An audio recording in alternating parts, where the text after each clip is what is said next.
पूरे देश में एक बड़ी चर्चाएं हैं।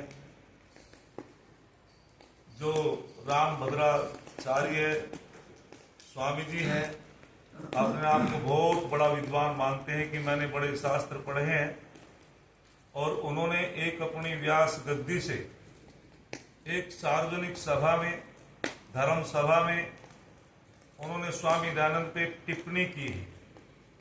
और वो टिप्पणी क्या की है कि बहुत भूल हुई स्वामी दयानंद से कि उन्होंने महाभारत और रामायण जैसे इतिहास को काल्पनिक कहा है। लेकिन मैं निवेदन करना चाहता हूं, यदि स्वामी जी उस स्वामी सत्यार्थ प्रकाश को पढ़ते, अध्ययन करते रामभद्राचार्य जी, और उनका अध्ययन होता, तो वे ऐसी झूठी बात न कहते। बिल्कुल निराधार उन्होंने प्रक्षेप लगाया, आक्षेप लगाया है। हमारे शास्त्र कहते हैं वाचा अनृतम परुसूचना असंबधानी, वाणी से झूठ बोलना या किसी पे निराधार लाछन लगाना बहुत बड़ा पाप होता है। तो सन्यासी को अपनी मर्यादाओं में रहना चाहिए।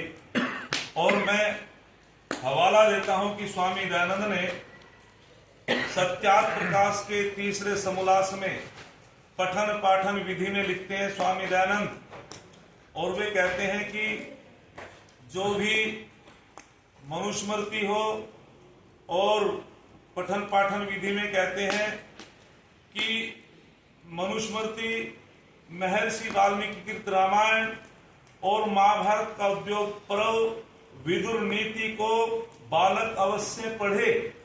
स्वामी दयानंद हवाला दे रहे हैं, क्योंकि बच्चों के अंदर जो दुष्ट व्यवहार है वो छूटेगा और सद आचरण को प्राप्त होंगे। उन्होंने इस बात को सत्यार्थ प्रकाश के तीसरे समोल्लास में कहा है। और 11वें समोल्लास की अनुभूमिका में स्वामी दयानंद बोलते हैं कि सुनो दुनिया के लोगों, अनुभूमिका यदि पढ़ लेते स्वामी रामभद्राचार्य तो वे इस प्रकार की टिप्पणी ना करते स्वामी दयानंद पे। उन्होंने 11वें समोल्लास में सत्यार्थ प्रकाश की अनुभूमिका में स्वामी जी कहते हैं कि महाभारत से पहले एक ही मत था, वेद मत, और एक ही उपासना पद्धति थी, एक ही भाषा थी। महाभारत के युद्ध में विद्वान मारे गए और अनेक मतांतर उत्पन्न हुए वेद विरुद्ध। उन्होंने यहां भी महाभारत की चर्चा की है।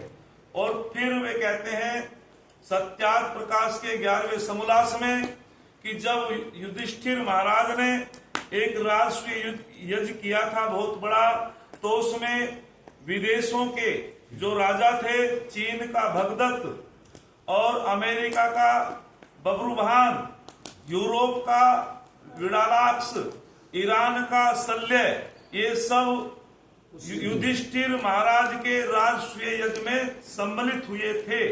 ऐसा प्रमाण स्वामी दयानंद देते हैं। और आगे चल करके कहते हैं कि श्री कृष्ण भगवान जी का चरित्र महाभारत में पढ़ करके देखो, अति उत्तम चरित्र है। यदि महर्षि वेद व्यास के महाभारत में श्री कृष्ण भगवान का चरित्र पढ़ेंगे तो हमें पता चलेगा। और ऐसी पंक्ति लिखने वाला दुनिया में कोई दूसरा महामानव नहीं हुआ जैसी पंक्ति स्वामी दयानंद महाराज जी ने श्री कृष्ण भगवान जी के विषय में लिखी कि श्री कृष्ण भगवान आप्त पुरुषों के सदृश है। उन्होंने जन्म से लेके मृत्यु पर्यंत कोई अधर्म का आचरण नहीं किया है, ऐसा महाभारत में उन्होंने बताया कि पढ़ करके देखो, इतना उत्तम चरित्र योगेश्वर कृष्ण भगवान का है।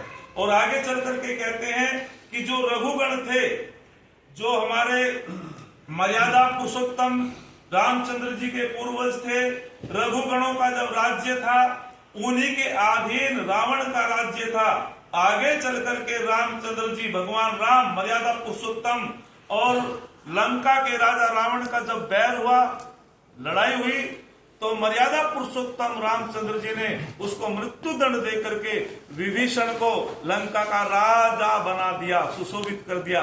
तो ये प्रमाण जो है स्वामी दयानंद देते हैं। छठे समोल्लास में स्वामी दयानंद कहते हैं, राजा प्रजा के विषय में बोलते हैं स्वामी दयानंद कि यदि आप राजा के क्या कर्तव्य होने चाहिए, प्रजा के क्या कर्तव्य होने चाहिए, तो छठे समोल्लास में वे उदाहरण देकर के समझाते हैं कि चारों वेदों का अध्ययन करो, उपनिषदों को पढ़ो, शुक्र नीति को पढ़ो, महाभारत को पढ़ो। उसमें राजा प्रजा के कर्तव्यों का बहुत बड़ी व्याख्या दी गई है।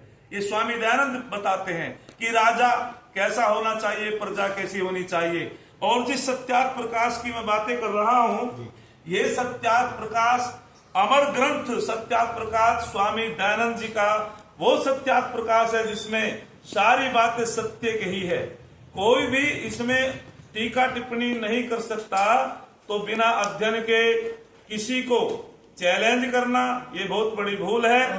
और मैं आर्य समाज के आचार्य होने के नाते, स्वामी दयानंद का अनुयायी होने के नाते, मैं स्वामी रामभद्राचार्य जी से निवेदन करना चाहता हूं, आप या तो शास्त्रार्थ के लिए विद्वानों के सामने आए, अन्य अपनी सार्वजनिक रूप से उस व्यास गद्दी से, जैसे आपने स्वामी दयानंद पे टीका टिप्पणी की है, अपनी गलती मांगे और क्षमा प्रार्थी हो। अन्यथा हम शास्त्रार्थ के लिए आर्य विद्वान हर समय तैयार हैं। ये मैं निवेदन करना चाहता हूं स्वामी जी से। और जिस सत्यार्थ प्रकाश की मैं बात कर रहा हूं, वीर सावरकर जी ने कहा था कि ये आर्य लोगों, जब तक सत्यार्थ प्रकाश तुम्हारे घरों में होगा, जब तक तुम सत्यार्थ प्रकाश का अध्ययन करते रहोगे, कोई भी विधर्मी अपने गलत मतांतर की डींगे नहीं मार सकता। ये वीर सावरकर जी ने कहा था। और हमारे गुरुदत्त विद्यार्थी जो बड़े विद्वान थे, मेधा बुद्धि के थे, उन्होंने कहा था कि मैंने 18 बार सत्यार्थ प्रकाश को पढ़ा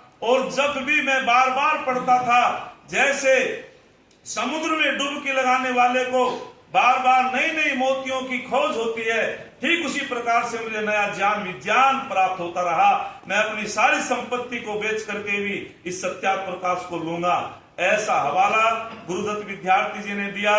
अधिक न बोलते हुए मैं इतना ही कहना चाहता हूं स्वामी रामभद्राचार्य जी से कि आपने जो इस प्रकार की बातें कही है कि वेदों में वेद मंत्रों से मैं रामायण को सिद्ध कर सकता हूं और अष्टाध्यायी के सूत्रों से मैं रामायण को सिद्ध कर सकता हूं। अरे, व्याकरण को पढ़ने वाला व्यक्ति और इतिहास को पढ़ने वाला व्यक्ति इस प्रकार की बातें नहीं कह सकता, क्योंकि मर्यादा पुरुषोत्तम राम को 9 लाख वर्ष हुए लगभग, और ये सृष्टि के आदि के हैं वेद। और योगेश्वर कृष्ण जी को 5200 वर्ष हुए लगभग, ये सृष्टि के आदि के हैं वेद। अर्थात वेद में कोई इतिहास नहीं है, वेदों में किसी राजा रानी की कहानी नहीं है। वेद में तो सृष्टि का वर्णन है, पदार्थों का वर्णन है। 1,96,53,125 वर्ष हो चुके हैं वेदों को।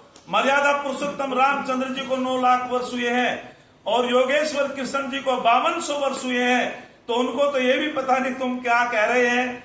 वेद तो हमारे सृष्टि के आदि के ज्ञान है, परमात्मा का ज्ञान है। तो हम सबको, और उन्होंने कहा कि राम शब्द वेदों में आया। अरे, जो व्याकरण को नहीं जानता, एक मंत्र आता ईसा वासम इदम सर्वम, तो इन्होंने ईसाई लोगों ने क्या कहना शुरू कर दिया कि वेदों में तो ईसा का नाम है। एक आया कबीर भी मनीषी, कबीर पंथियों ने कहना शुरू कर दिया कि वेदों में तो कबीर का नाम है। एक मंत्र आया तच्चक्षुर्देवितम पुरुषता शुक्रमुचरत, और उसमें संयुक्त पद है मदीना, और जब उसका पद पाठ करेंगे तो अदीना शब्द निकलेगा। तो हमारे मुसलमान लोगों ने कहा, मौलवियों ने, कि इसमें तो मक्का मदीना का वर्णन है। जो व्याकरण को नहीं जानता वो अर्थ का अनर्थ करता है। वेद में किसी का इतिहास नहीं, राजा रानी का, इसमें सृष्टि का वर्णन है, ज्ञान विज्ञान का वर्णन है। तो मैं सभी आर्य बंधुओं के ओर से और हमारे जनपद मुजफ्फरनगर के यशस्वी प्रधान आचार्य सत्येंद्र पाल आर्य जी की ओर से, रामदेव शास्त्री जी की ओर से, सभी की ओर से मैं ये निवेदन करना चाहता हूं। स्वामी जी का मैं सम्मान करता हूं कि आप सन्यासी हैं रामभद्राचार्य जी, लेकिन इस प्रकार की टीका टिप्पणी करोगे तो हम शास्त्रार्थ के लिए तैयार हैं और आपको जवाब देने के लिए तैयार हैं। स्वामी दयानंद एक ऋषि नहीं महर्षि थे। इन्हीं शब्दों के साथ मैं अपनी वाणी को विरमित करता हूं। ओम।